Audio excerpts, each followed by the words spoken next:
200 years ago, there was no film. There were only books. The first horror films were either based on these books or heavily influenced by them. They were called Gothic books, some of the most famous authors being Edgar Allan Poe, Mary Shelley, and Bram Stoker. They all included supernatural events and scary settings. The first ever horror films reflected what scared the God-fearing people of the 19th century, and they still do. The first horror film was George Méliès' 1896 short, The House of the Devil, with many features which would be used in later horror films, such as bats, witches, ghosts, and a crucifix. The 1900s to the 1920s was the silent era. These horror films featured vampires, monsters, and madmen, which included random and premature deaths, to play on the masses' fear of war and diseases that was prevalent of that era. The Golem, 1915, directed by Carl Boyes and Paul Wegener, was a hit. A prequel was then made in 1920, and this film features Semitic themes and a man-made monster. The 1930s was a new era for horror films, as new technology within the film industry meant that films could have dietetic and non-dietetic sound. As it was the Great Depression, the terror that horror films and their sound provided was an effective means to escape reality for a little while. This is because movie tickets were only a few cents. 80 million people in the US attended movie theatres on a weekly basis. Notable films in this era include Dracula, produced in 1931 by Todd Browning and Carl Freund, Frankenstein, produced in 1931 by James Whale, and Nosferatu by Friedrich Murnau.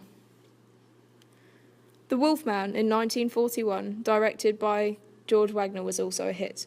Adolf Hitler and his Nazi party used wolf iconography in many ways. It was an easy choice for directors of horror films to choose a wolf as a creature of fear, as Adolf meant noble wolf in Old German. The 1950s saw big studios focusing on how to compete with big TV and less on producing horror. This led to the rise of B-movies, their audience being primarily teenagers. This is also due to the fact that most people were still reeling from the war and many were on the edge due to new threats on war.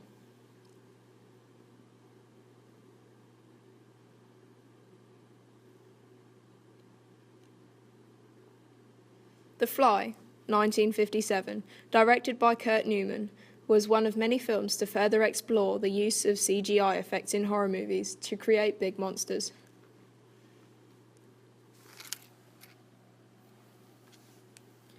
Psycho in 1960, directed by Alfred Hitchcock, reflected the changing mindset of Western countries. Old attitudes towards sex violence and social norms was being challenged within horror films.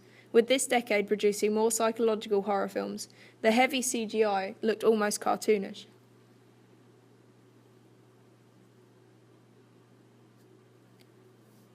The 70s marked the return of big-budget horror films, with most of them having the same underlying theme, the fear of childbirth and children themselves. This may be because of the birth defects thalidomide caused and the induction of birth control. Some films in this decade include The Omen, 1976, directed by David Seltzer, and The Exorcist in 1973, directed by William Friedkin.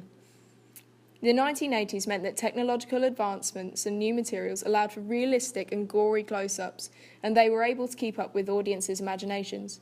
Directors of horror films were creating body horror, which gained lots of popularity during this time. The Evil Dead in 1981, directed by Sam Raimi, and The Nightmare on Elm Street in 1984, directed by Wes Craven, are another couple of famous films released in this decade. The blood, guts and gore of the 80s wore out in shock factor, and the 90s had a new fear: psychotic serial killers. This era brought psychological and thriller horrors, as well as slasher films, including hits like Seven in 1995, directed by David Fincher, Scream, 1996, directed by Wes Craven, and The Sixth Sense in 1999, directed by M. Night Shyamalan.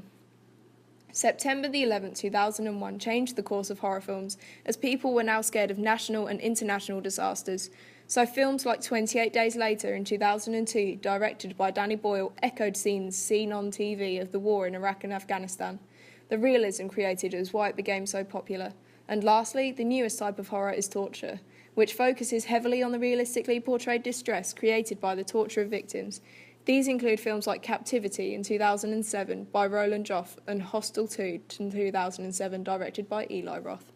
Thanks for watching.